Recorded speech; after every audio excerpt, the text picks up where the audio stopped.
Hola a todas, todos. Gracias José Miguel y Jorge por la invitación. Y qué lindo ser parte del inicio de una red de bienestar socioemocional. Así que muy contento y yo voy a compartir con ustedes algunas ideas que ojalá puedan servir en la reflexión y también en la práctica, que es obviamente una de las mejores formas de poder hacer que esto tenga sentido. Así que voy a compartir la presentación. Eh, Encantado cuando quieran que podamos compartir a través del chat. Voy a tratar de estar atento y también en algunos momentos a lo mejor poder dialogar, ¿sí? Lo que quiero compartir con ustedes es esta idea de cómo cuidar nuestra salud mental y construir un botiquín emocional desde la mirada de lo que es la salud mental y la psicología positiva. Y voy a ver 5 puntos, los dos primeros muy rápidamente, poner un pequeño contexto de lo que es salud mental y los determinantes de la salud mental y el bienestar emocional. Luego vamos a ir a cómo nos sentimos, a la pregunta sobre la salud mental. Y finalmente le vamos a dar más tiempo a lo que es cómo promover justamente el bienestar y esta construcción del botiquín emocional. Entonces eso es lo que me gustaría poder compartir con ustedes. Y como dijimos, lo primero es darle una pequeña espacio a la reflexión sobre la salud mental. Y la verdad es que sabemos hace mucho tiempo que lamentablemente tenemos problemas serios de salud mental en el país. Ya habían varios indicadores, pero fue bastante importante cuando ya hace más o menos unos 5 años Mario Weisblut hizo una recopilación de antecedentes de diferentes indicadores de salud mental y habló del tsunami de la patología mental en Chile. De ahí siguieron una serie de estudios y algunos tan llamativos como este que aparece en el Mercurio, donde dice que los niños menores de 6 años sufren la peor salud mental del mundo. Hoy sabemos que no es así porque obviamente este estudio comparativo de 24 países, pero claramente sabemos que por los diferentes estudios que se han ido haciendo, tenemos a lo largo de toda la vida, tanto en los niños, los jóvenes, los adultos, problemas de salud mental. Todo esto antes de lo que era el estallido social y la pandemia. Y en el último tiempo con la pandemia han aparecido nuevos estudios que nos van mostrando, por ejemplo, como este de la Católica y la Asociación Chilena de Seguridad, que 1/3 de los adultos en Chile manifiesta problemas de salud mental en la pandemia, o este otro estudio de Cuidemos a nuestros niños, donde habla con 74% de los niños chilenos presentan problemas emocionales durante la pandemia. Por lo tanto, claramente tenemos problemáticas de salud mental y de esa perspectiva es muy importante que nos preocupemos de la salud mental. Ahora, como todos saben, la salud mental es mucho más que la ausencia de un trastorno psiquiátrico. La salud mental tiene que ver con cómo nos sentimos, con las expectativas que tenemos frente a la vida, con el bienestar o el malestar que sentimos, con la proyección ¿no? que tenemos frente a un futuro posible. Todo eso tiene que ver con la salud mental. Hay una definición muy bonita del año 2003 de la OMS que dice que la salud mental es un estado de bienestar dinámico en permanente evolución, donde las personas tenemos la capacidad de mirarnos nosotros mismos, de saber y darnos cuenta de quiénes somos, donde las personas podemos desarrollar nuestras capacidades y nuestras fortalezas, y como seres sociales nos relacionamos con un otro y podemos hacer contribuciones sociales. Hoy sabemos que tener buenos indicadores de salud mental en cosas tan concretas como, por ejemplo, sentirse satisfecho con la vida, tener buen ánimo, sentir bienestar, sentir un bienestar psicológico, se asocia con muchos elementos muy buenos para la salud mental personal y colectiva, o muy bueno para la vida, como por ejemplo tener más sentimientos de amistad, confianza, y sobre todo un tema que vamos a repetir porque en los últimos 5 años ha habido mucha evidencia que lo sigue demostrando, que tener una buena salud mental nos ayuda mucho a nuestra salud física. La salud mental es uno de los grandes determinantes de la salud física. Y vamos a dar algunas ideas desde la psicología positiva también que nos pueden ayudar a nuestra salud mental y nuestro bienestar, y decir simplemente, para aquellos que no conozcan en profundidad, que la psicología positiva se dedica a investigar lo que nos hace bien en la vida, o lo que dice otro autor, aquello que hace que la vida merezca ser vivida. Y muchos dicen que la psicología positiva se encarga de estudiar las emociones que nos hacen sentir bien, los rasgos positivos de la personalidad o las fortalezas del carácter, las relaciones positivas entre las personas y finalmente la construcción de organizaciones y comunidades positivas. Ahora, hablando un poquito de determinantes, Me gustaría hacer tres comentarios fundamentalmente. Lo primero, acá al lado del Dalai Lama aparece alguien que nosotros queremos mucho, que es Matthew Ricard, alguien que invitamos a Chile hace algunos años. Matthew es un gran investigador en altruismo y empatía, y cuando lo trajimos a Chile le preguntamos qué era para él la felicidad. Y él nos dijo una respuesta muy concreta y profunda al mismo tiempo. Nos dijo, la felicidad es estar bien, bienestar, sentirme bien. Cuando yo me siento bien, funciono mejor como hijo, como padre, como estudiante, como trabajador. Y cuando yo me siento bien y funciono bien, hago y propago bienestar a otros, a la comunidad consciente o inconscientemente.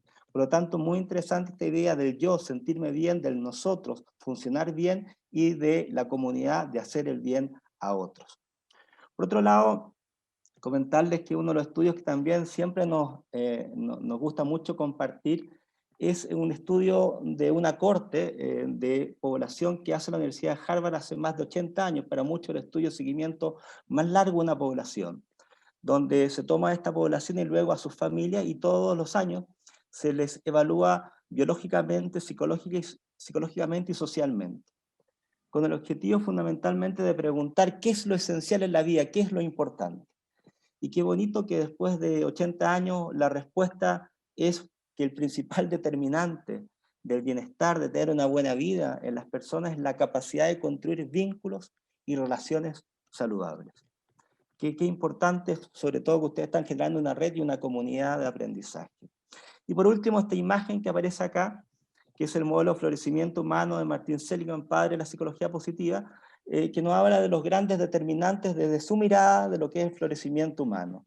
Y acá aparecen las emociones, que nos hacen sentir bien, o conocidas como emociones positivas, las relaciones, el involucramiento, la capacidad de fluir y volar, el sentido, el propósito, el logro y también todo lo que tiene que ver con la salud, como grandes determinantes que hoy vamos a centrarnos sobre todo en el tema de las emociones. Y en esta muy breve introducción, decir simplemente que una de las cosas que componen lo que son las relaciones saludables es la posibilidad de construir vínculos recíprocos. ¿Y qué significa la reciprocidad? Significa que yo me paro y establezco un vínculo con un otro desde la posibilidad de poder dar y recibir. Esto es muy importante porque todas las personas tenemos la capacidad de poder entregar algo a un otro, ya que tenemos capacidad y fortaleza, y todas las personas tenemos la necesidad de recibir de un otro, porque tenemos temas no resueltos, temas que pueden mejorarse, tenemos fragilidades. Cuando yo logro establecer una relación recíproca donde yo puedo dar y puedo recibir, eso permite que la relación sea más horizontal. A veces cuando solamente nos ponemos desde el dar arriba o desde el recibir más abajo, establecemos relaciones verticales. Y la verdad es que cuando uno construye relaciones saludables y comunidades emocionales positivas, es muy importante pensar en la reciprocidad, que nos pone en el vínculo como una persona que puede dar y que puede recibir. Y no solamente que puede dar y recibir, sino que tiene la necesidad de dar y la necesidad de recibir. Muy brevemente hice esta pequeña introducción que tiene que ver con el punto 1 y 2, y ahora vamos derecho al tema de las emociones. Hay diferentes definiciones de emociones y ustedes ya deben conocer varias, pero les quería compartir una que yo siempre utilizo, y es que es la siguiente. Yo digo que las emociones son la resonancia afectiva de lo que nos pasa en nuestros mundos internos y nuestros mundos externos. En nuestro mundo externo uno interactúa con personas, hace cosas, vive, y eso resuena afectivamente. En nuestro mundo interno pensamos, soñamos, creamos, y eso resuena afectivamente. Por lo tanto, siempre hay que escuchar a las emociones, ya que siempre nos están diciendo algo de lo que está pasando en nuestra interacción con los mundos externos o con los mundos internos. Por lo tanto, siempre es importante validar las emociones de uno y de las otras personas. Lo segundo, las emociones tienen un valor intrínseco, son importantes por sí mismas porque nos hacen sentir bien o mal, o porque nos dan una serie de elementos que definen nuestra afectividad y gran parte de nuestra salud mental. Pero también las emociones tienen un valor extrínseco, porque las emociones tienen la capacidad de tener lo que pensamos y lo que hacemos. Es muy diferente pensar y hacer algo desde la pena que hacerlo desde la alegría, desde la angustia o desde la rabia. Por lo tanto, las emociones también tienen ese valor muy, muy, muy importante. Y como dije anteriormente, hoy en los tiempos que hemos vivido, la salud mental es muy importante y un componente fundamental de la salud mental son nuestras emociones. Y una forma de saber cómo estamos emocionalmente es preguntarnos, ¿qué hemos sentido? Y acá yo me voy a parar un poquito y los voy a invitar que en algún momento, a través del chat, puedan compartir lo que han sentido. Y como a veces no es tan fácil eso, yo les voy a compartir lo que yo he sentido durante este tiempo.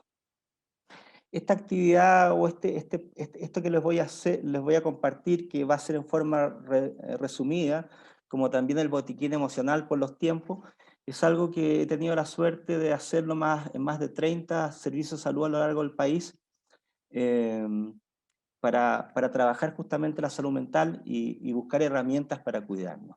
Pero ahora se lo voy a compartir de una forma un poquito más resumida, pero igual quería decirles lo que yo he sentido. La verdad es que yo he sentido eh, ansiedad. Y cuando estoy ansioso tengo como una premura interna, así como que todo va más rápido. Cuando estoy ansioso por lo mismo, a veces estoy pensando muchas cosas al mismo tiempo en la cabeza. Y cuando me pasa eso, me cuesta salirme de eso y focalizarme en un tema en particular. Por eso mismo, a veces cuando estoy con mucha ansiedad, me cuesta concentrarme. Y llega momentos en los cuales viene la noche y como tengo tantos pensamientos en la cabeza, me cuesta parar. Y como me cuesta parar, me cuesta entrar en un proceso de relajación para poder dormir. Eso me ha llevado a que muchas veces no pueda dormir bien. Me cuesta iniciar el sueño y a veces tengo un dormir superficial, lo que se traduce en que luego de eso en la mañana no despierto a veces con tanta vitalidad ni tan descansado. A veces la ansiedad la he vivido físicamente y siento como angustia. Y la angustia es como algo que se me mueve adentro. A veces he tenido problemas en el tránsito intestinal, me ha cambiado un poco, de repente me siento un poquito más tembloroso, mi voz se pone más temblorosa, a veces he sentido que el corazón me late más fuerte, y han habido ocasiones en las cuales me he preocupado porque he sentido como una opresión en el pecho, una falta de aire. Y me he dicho, eso será a lo mejor un problema al corazón, me subió la presión, o a lo mejor estoy con el COVID porque me falta la respiración. Pero qué bueno que no ha sido así, porque cuando he logrado relajarme y desconectarme, se me ha pasado. Hay momentos en que la ansiedad y la angustia que he sentido ha sido tan fuerte que he tenido miedo. Y cuando tengo miedo a veces me paralizo y no sé qué hacer. Y otras veces cuando tengo miedo me da ganas de salir corriendo y he tenido actos más impulsivos. Em, a veces ha sido tan fuerte el miedo que he tenido pánico. Y cuando tengo pánico me da un miedo intenso, introspectivo, que de repente se aparece y que me da la sensación de que algo malo puede pasar, de que me puedo morir, de que me puedo desmayar, de algo terrible puede pasar. Em, hay ocasiones en las cuales he estado sintiendo tantas emociones que me he preguntado qué me estará pasando. Y cuando me pregunto eso, qué me estaba pasando, empiezo a mirar lo que está ocurriendo en la vida y en la realidad mía y de otras personas. Y me doy cuenta que han pasado cosas difíciles. Y eso me provoca pena. Me provoca pena de repente ver que algunas personas lo están pasando mal, que han sufrido. Tengo miedo y pena frente a algunas personas que he visto que lo han pasado muy mal efectivamente durante este tiempo. Cuando tengo pena ya no todo es rápido. Cuando tengo pena todo es más lento. Cuando tengo pena como que el cuerpo me pesa, como que siento frío en el cuerpo. Cuando tengo pena me pongo más sensible, más frágil emocionalmente. Me emociono más rápidamente frente a cosas que antes no me emocionaban. Y por lo mismo a veces trato de evitar ciertos grupos porque me siento frágil y no me gusta que me vean frágil. Cuando estoy así me siento un poquito más cansado, más agotado física y mentalmente, como que me cuesta más levantarme, como que no estoy tan vital. Y he pensado que a lo mejor también este agotamiento físico y mental puede ser a lo mejor un estrés. y me preocupo si es que estoy estresado. Eso sí, hay otros momentos en los cuales me despierto mejor y cuando me despierto mejor quiero interactuar con la gente y eso me hace bien contactarme con la gente, me hace bien sentir la vitalidad, el movimiento, también la risa, a veces me pongo bueno para la talla y me hace bien y nos hace bien con las personas que estamos compartiendo, pero cuando empiezo a interactuar con la gente me doy cuenta que no comparto todas las cosas con las personas. Hay algunas cosas que sí estoy de acuerdo con ellos y otras no tanto. Y cuando me pasa eso, a veces me da rabia. Y me da rabia que haya gente que no tome en serio el tema de la pandemia, que no se cuide, que no use la mascarilla, que no respete la distancia social. Y cuando tengo rabia, a veces se lo he dicho a alguien y he entrado en conflicto. Y eso me ha provocado a veces salirme de un WhatsApp, tener un encontrón con algún amigo, algún familiar, un desconocido. Y a veces digo las cosas y me desahogo y digo esto es lo que tenía que decir y otras veces lo digo y no me desahogo y quedo con la rabia adentro y no sé cómo sacarme la rabia. Pero hay otros momentos en que me encuentro más con las cosas buenas, mías y de otras personas. Y me pasan cosas muy especiales. De repente me he encontrado queriendo decirle a alguien que lo estimo, que lo quiero, que la quiero. Me lo han dicho y eso me provoca un sentimiento amoroso muy grande en mí. Hay momentos en los cuales me he sentido muy agradecido de lo que tengo, al ver que hay personas que lo están pasando mal o que no tienen muchas de las cosas que yo puedo tener en estos momentos. Hay momentos en los cuales también siento admiración por otras personas que veo que se la juegan, que están preocupados, los profesores, el personal de salud, que están preocupados de otros, que están tratando justamente de ayudar a otras personas. Por lo tanto, lo que yo les quería compartir ahora muy brevemente son diferentes emociones que he sentido yo, que han sentido personas que están en mi entorno, que han sentido pacientes que me han compartido y que lo más seguro es que alguna de esas ustedes han sentido. Eh, lo más seguro es que han pasado por diferentes estados emocionales y en algunos momentos se han sentido muy mal y en otros momentos se han sentido bien y agradecidos a lo mejor o valorando algunas cosas que tienen. Entonces, en esto de compartirles un poco las emociones que yo he sentido, que es como, podríamos decir, un primer paso para luego poder decir cómo podemos hacer que algunas de estas emociones, que hay que validarlas porque son reales, cómo las podemos ir transformando poco a poco en otras emociones, o cómo podemos ir pasando de este estado emocional a otras emociones, siento que es un paso que siempre es bueno intentar dar. Así que yo no sé si alguno de ustedes ha escrito ahí alguna de las emociones que a lo mejor han sentido, si alguna de estas que yo les he comentado también la han sentido en el chat. Los invito ahí a que aquellos que quieran puedan justamente compartir a lo mejor alguna emoción de las que han sentido durante este tiempo. A ver si alguno ahí se anima en el chat, ¿sí? Daniela nos habla del miedo, ¿sí? Una emoción que es muy pensable en los tiempos actuales. A ver si hay alguien más. Ingrid, incertidumbre, ¿sí? José Miguel, agotamiento, ¿sí? Paula, ansiedad, ¿sí? ¿Quién más? A lo mejor alguien más. Inseguridad, Bianca, pena, pánico. Buenas tardes, todas las emociones mencionadas, soledad, ansiedad, pena, muchas, incertidumbre, agotamiento, me siento identificada con el relato, agradecida, tristeza, dolor. Gracias por todo lo que están compartiendo. Sin lugar a dudas, esto se da porque ustedes quieren obviamente compartir lo que sienten y porque ya vienen construyendo un camino hace un tiempo, he sentido ansiedad, insomnio. Estoy leyendo algunas de las tantas que ustedes están diciendo, ¿ya? Ojalá que ustedes también las puedan ir leyendo, porque de esa forma también vamos compartiendo lo que vamos sintiendo. Sin lugar a dudas, salud mental es poder decir y reconocer lo que uno siente, y también es importante poder compartirlo, porque existen las confianzas y porque de alguna forma esto es algo normal, sentir diferentes emociones, miedo, pena, me cuesta dormir. Paula nos dice, Alejandra, alegría. Gracias por estas emociones que nos han compartido y que nos permite decir que todos de alguna forma hemos estado un poquito en esto, ¿ah? De todo un poco siento que he envejecido, sin lugar a dudas, que puede ser esa una sensación muy, muy esperable. Y frente a esto, decir que en los tiempos actuales existe lo que uno podría denominar un termómetro emocional, o la necesidad de tener un termómetro emocional. ¿Qué significa esto? De poder identificar cuándo estas emociones son normales, cuándo son riesgosas y cuándo ya son francamente patológicas. Acá también utilizamos la metáfora del semáforo, el verde, el amarillo y el rojo, para decir que hoy tener momentos de ansiedad, momentos de bajón o momentos de cansancio es algo normal.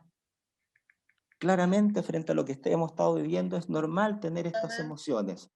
Ahora, cuando estas emociones tienen ciertas características, por ejemplo, son muy intensas, y a lo mejor ya no es ansiedad, sino que es pánico, duran mucho, ya no son horas, minutos de días, sino que duran semanas, cuando se descontextualizan, porque las emociones aparecen en contactos de intimidad o de confianza, y cuando aparecen en cualquier momento se descontextualizan, o cuando las emociones no solamente son emociones, sino que son conductas, son actos, se expresan en el cuerpo. En todos esos casos, claramente a lo mejor ya no estamos en el verde, sino que estamos en el amarillo y en algunos casos en el rojo. Por lo tanto, ahí hay que mirar más lo que nos está pasando y ver si necesitamos algún tipo de ayuda para identificar si esto requiere algún tipo de ayuda profesional o no. Porque como dijimos, una cosa a veces es tener pena, un bajón, y otra cosa es tener una depresión. Por un lado podemos tener agotamiento, estrés, y otra cosa, perdón, agotamiento y cansancio, y otra cosa es estrés, y otra cosa es ansiedad, angustia o pánico.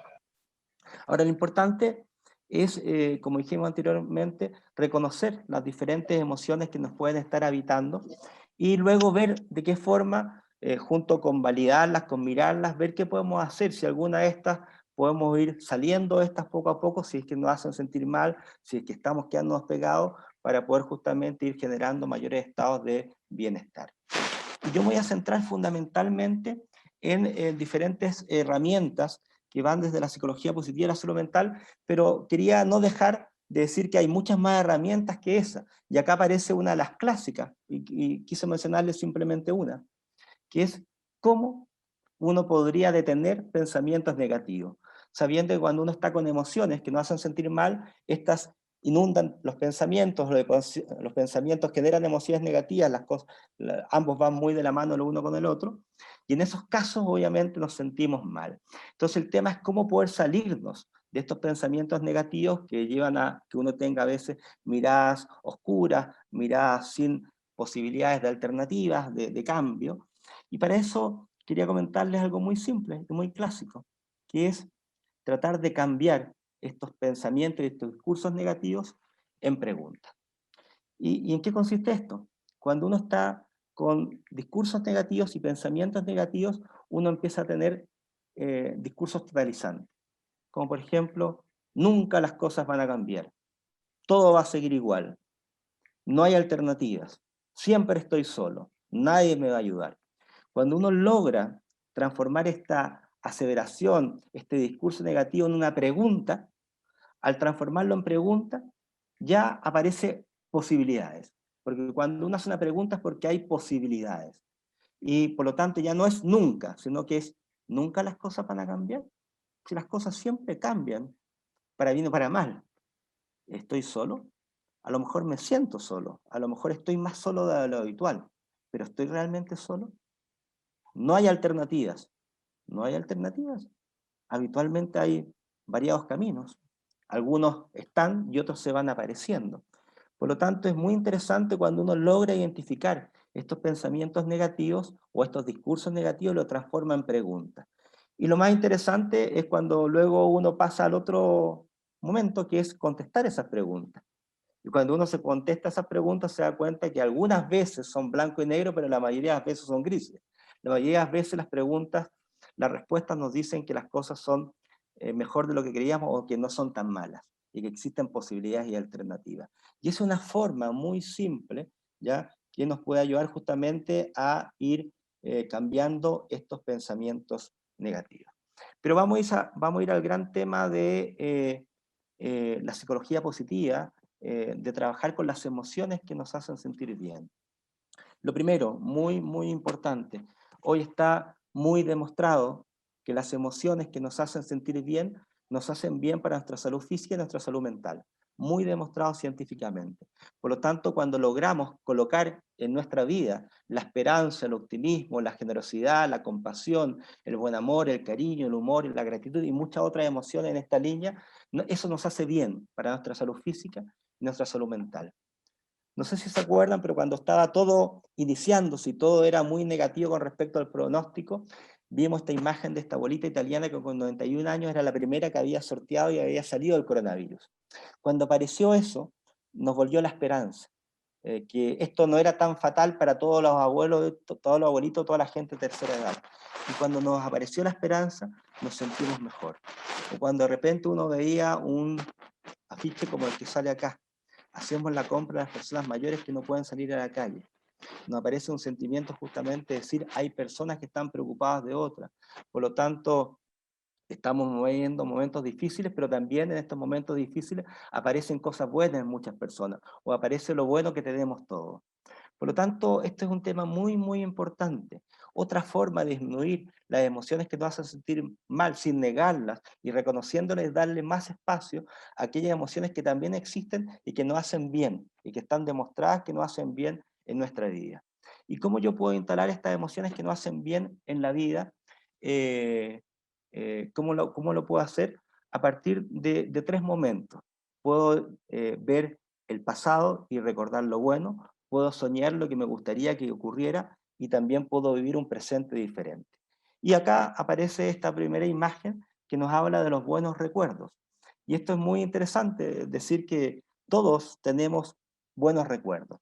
Y son estos recuerdos los que echamos a mano cuando nos encontramos con los amigos y empezamos a recordar las cosas que hicimos juntos, las cosas que obviamente hacen que la vida sea más linda aún, ¿sí? Que muestra los sentimientos de amistad, los buenos momentos, pero también está el álbum de fotos, hoy está el celular con todas las fotos que nos van recordando momentos que nunca uno debería olvidar y cuando los volvemos a recordar, los revivimos y nos hacen sentir muy bien. Pero por otro lado, nos vamos del pasado al presente. ¿Por qué es importante colocar emociones positivas en el presente, más allá de recordar aquellas cosas buenas que pasaron o soñar las cosas que nos gustaría que ocurrieran? Porque el presente tiene una vitalidad y una frescura que hacen que sea más fuerte su posibilidad de penetrar en la emocionalidad de las personas, porque es lo que estamos viviendo. Acá aparece un texto que a mí me encanta, que dice, busca todos los días en el diario de noticia positiva. Es difícil encontrarla, pero en medio de los acontecimientos nefastos, siempre de manera casi imperceptible, hay una, que se descubrió una nueva raza de pájaros, que los cometas transportan vida, que un nene cayó desde un quinto piso sin dañarse, que la hija de un presidente entonces intentó suicidarse en el océano y fue salvada por un obrero del cual se enamoró y se casaron.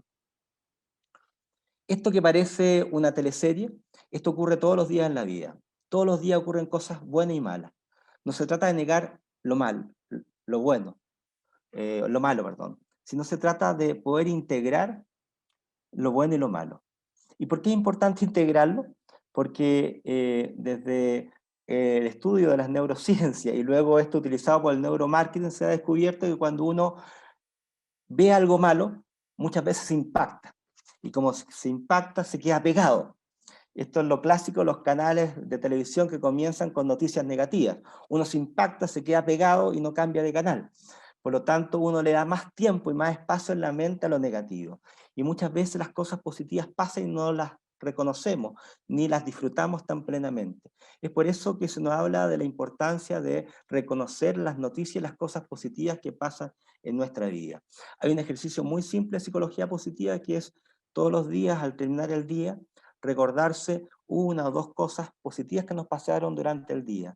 Solos o acompañados, si acompañado mejor porque las podemos conversar. A lo mejor un cafecito rico, me encontré con un amigo y echamos la talla, pude lograr algo importante en mi vida que me había costado, hice algo que le hizo bien a una otra persona. Cuando nosotros recordamos aquello bueno vivido durante el día, lo volvemos a vivir de alguna forma, ¿sí? Y cuando lo volvemos a vivir nos provoca ese bienestar que nos hace bien y que también nos relaja para un momento importante que es cerrar el día y estar en condiciones de poder dormir. Si a eso uno le agrega otra cosa importante que está demostrado científicamente, que es agradecer lo bueno que a uno le ocurrió, eso te provoca mayor bienestar, te hace mejor. Por lo tanto, un simple ejercicio de la psicología positiva que es muy importante, que es mirar con ojos más atentos todo lo bueno que nos está pasando, las noticias positivas, los momentos buenos del día, poder en algún momento recordarlo al finalizar el día y agradecer aquello bueno que hemos vivido. Otra cosa importante en el ámbito de el presente es el saborear, ¿sí? El saborear implica que frente a todo lo incierto del futuro, lo que nos queda es el presente. Y en el presente hay muchas cosas que son buenas que nos pasan. Y como son buenas, uno debiera saborearlas. ¿Qué significa esto? Debiera quedarse un momento en ese instante de bienestar. Eso es lo que se denomina el savoring. Algunos saborearán la naturaleza, lo bonito que está el día, otros alguna comida rica, algunos tener salud, tener la posibilidad de hacer actividad física, poder descansar, tener redes para entretenerse, la imaginación, la creatividad, las pasiones, los hobbies, los vínculos. Lo importante es identificar qué es aquello que nos hace bien y quedarnos un rato ahí y saborearlo. Yo siempre digo es como hacer una rica comida, que es una experiencia emocional. Cuando yo hago una comida especial, yo la hago con cariño, por lo tanto junto con cariño los ingredientes, la hago con amor, le dedico un tiempo importante a esto, creo la ambientación, la música, a lo mejor una velita, hago que el plato sea no solamente sabroso, sino que sea lindo. Y luego cuando llega el momento de poder comerlo, yo no lo trago, sino que lo degusto. También le tomo el aroma, lo veo. Por lo tanto, la invitación que nos hace el savory es a, cuando uno identifica algo que nos hace bien, quedarnos un momento en eso para disfrutarlo, ¿sí? Para disfrutarlo y para saborearlo. Otro aspecto importante es el optimismo. Hoy está muy demostrado que las personas optimistas tienen mayores posibilidades de tener una buena salud física y salud mental. Y en los últimos 5 años está demostrado que los rasgos optimistas o el trabajar el optimismo nos genera indicadores de una mejor salud física. Se los voy a dejar, este fue el primer estudio ya más demostrado, un seguimiento de una corte de enfermeras, donde se demostraba cómo rasgo optimista hacía que hubiera menos mortalidad frente a una serie de enfermedades. Por lo tanto, es muy importante instalar la idea del optimismo como la esperanza de que las cosas podrán mejorar. Eso es lo que se denomina actualmente optimismo realista. El optimismo realista parte de la idea de que uno no puede negar la realidad. Si hoy las cosas son complejas, uno tiene que asumir esa realidad y no la puede negar. Lo que duele, duele. Pero ¿en qué consiste el optimismo? En que yo tengo la esperanza en que mañana las cosas podrían estar mejor. ¿Y por qué podrían estar mejor las cosas mañana si hoy no están bien? Porque yo puedo hacer cosas para cambiar mi vida, porque yo soy un ser social y hay gente que me puede ayudar a encontrar mejores respuestas y me pueden ayudar a cambiar, y porque las cosas, independiente de lo que a veces uno quiera, igual cambian. Todo esto lleva a que sea muy importante el tema de tener una mirada optimista y esperanzadora.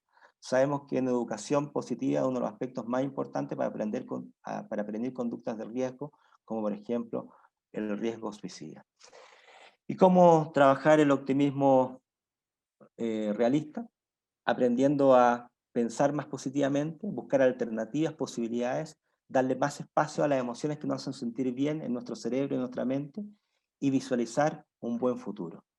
Pensar en un buen futuro, pensar en cómo me gustaría estar cuando esto ocurra, en todo lo ganado, independiente de lo perdido, en cómo que me gustaría que estuviera el mundo luego de lo que hemos vivido, los cambios que se debieran venir, cómo me gustaría que fuera Chile con la nueva constitución. Pensar en ese mejor futuro posible es una de las formas de trabajar el optimismo. Y para eso, esta gran frase que dice, nadie puede volver atrás y empezar un nuevo comienzo, pero cualquiera puede comenzar hoy mismo y hacer un nuevo final. Sin lugar a dudas, y qué bonito que sea así, que hoy pueda hacer un cambio en mi vida para que aparezca un nuevo camino, y si hay un nuevo camino puede haber un nuevo final en mi vida.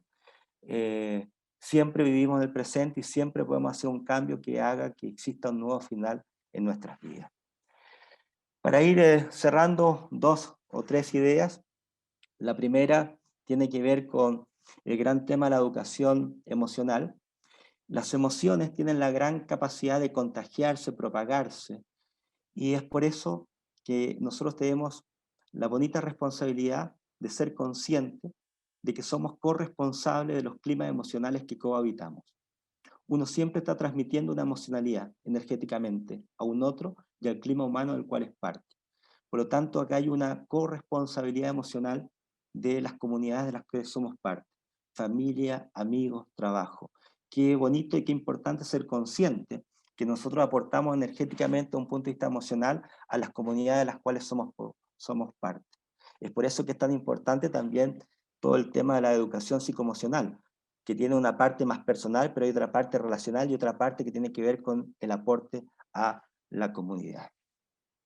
Y lo último, como yo les decía, una de las cosas que más hemos utilizado el último tiempo es invitar a que las personas aprendan a construir su propio botiquín emocional o botiquín del bienestar, que es un botiquín donde nosotros tratamos de colocar 4 tipos de cosas. Cosas que nos tranquilicen y nos relajan, cosas que nos desconectan saludablemente, cosas que nos hacen sentir bien y cosas que nos conectan con nuestro sentido y nuestro propósito. Eso es lo que tratamos de buscar para construir un botiquín emocional. Y acá les quiero mostrar justamente un ejemplo de eso. La invitación es que cada uno, si no lo ha hecho, pueda construir su botiquín emocional en forma individual o como familia. ¿Qué cosa uno podría colocar en este botiquín emocional? Primero que nada, podríamos pensar en la estimulación de los sentidos. Todos tenemos, por ejemplo, a través de la audición, alguna canción que nos tranquilice, alguna canción que nos pone nostálgicos y nos pone, por lo tanto, pensativos y nos conecta con el sentido. Alguna música que nos activa, que nos da ganas justamente de bailar, de movernos, de pasarlo bien. Es importante ser consciente de eso y ir creando el playlist de la música que nos genera ciertos estados emocionales. Podrá ser también la caracola que nos recuerda al mar, el agua corriendo que nos relaja, el viento que nos lleva a la percepción de libertad. O serán los sabores, y ver cuáles son los sabores que me gustan, que me gratifican. ¿Será lo dulce, lo salado, el chocolate? ¿O será el cafecito que me activa, el agua de hierbas que me relaja, el mate que se comparte? El tacto. Ser consciente de la necesidad que tenemos justamente de sentir corporalmente. ¿Será el abrazo, el cariño de alguien? ¿La cremita que me echo en el cuerpo o en la mano? ¿Será la sensación que tengo al poner los pies sobre la tierra o sobre el pasto húmedo? ¿Será el masajeador de cabeza? ¿O el olor que me recuerda a ciertos lugares? ¿El olor que me hace sentir eh, ciertos recuerdos emocionales? ¿El olor que me agrada? ¿O serán las imágenes, los colores que me estimulan, que me tranquilizan, que me relajan? ¿Serán las lecturas? Qué interesante que uno pueda ir identificando con la estimulación sensorial diferentes elementos que están a nuestra mano, que están en lo cotidiano, que nos pueden generar justamente bienestar. Y con esta imagen termino. Decir que hemos ido construyendo con diferentes servicios de salud botiquines emocionales, donde lo primero que fuimos identificando era qué es lo que desde la estimulación sensorial nos hacía bien. Pero luego dijimos, podemos agregar muchas más cosas a este botiquín emocional. Podemos identificar cuáles son las personas que nos tranquilizan, cuáles son las personas que nos ponen en la pregunta sobre el sentido, sobre lo importante de nuestra vida y nuestra historia, cuáles son las personas que nos hacen sentir bien, que nos generan emociones positivas, o cuáles son los lugares. Y los lugares dentro de los lugares, cuando habitamos en demasiado un lugar, aparecen lugares dentro de los lugares. ¿Cuál es el lugar donde yo puedo emocionarme? ¿Cuál es el lugar donde yo puedo descansar? ¿Cuáles son las actividades que me motivan, que me relajan, que me desconectan, que me ponen en el camino del sentido? Y como dijimos también para colocar una vereda más temporal, cuáles son los buenos recuerdos que debo colocar en este botiquín emocional y cuáles son los sueños que nunca debo dejar de tener. Por lo tanto, en este pequeño tiempo quise compartirles algunas ideas fundamentales de lo que es nuestra mirada de salud mental, el aporte también que está haciendo la psicología positiva, luego compartirles un poco lo que yo he estado sintiendo y sobre todo entregarles algunas herramientas que hoy sabemos que son muy interesantes en los tiempos actuales, como es darle mucha importancia a darle más espacio a las emociones que nos hacen sentir bien. Ahí dimos este ejercicio de recordar lo bueno que nos ha pasado, las buenas noticias, los recuerdos de aquellos aspectos importantes de la historia que siempre debemos tener cerca para poder mirarlos y revivirlos. Todo el gran tema del optimismo realista, lo que es el savoring o el saboreo. Y finalmente, este tema muy concreto y que es muy asequible a cualquier persona, que es que cada uno pueda construir su propio botiquín de emociones. Un botiquín donde uno, recordando, teniendo a la mano o siendo consciente de las cosas cotidianas que nos acompañan, puede generar un estado emocional positivo que nos puede ayudar a sentirnos bien o salir de un mal momento. Así que eso quería ahí compartir y dejar ahora el espacio para lo que venga. ¿Mm?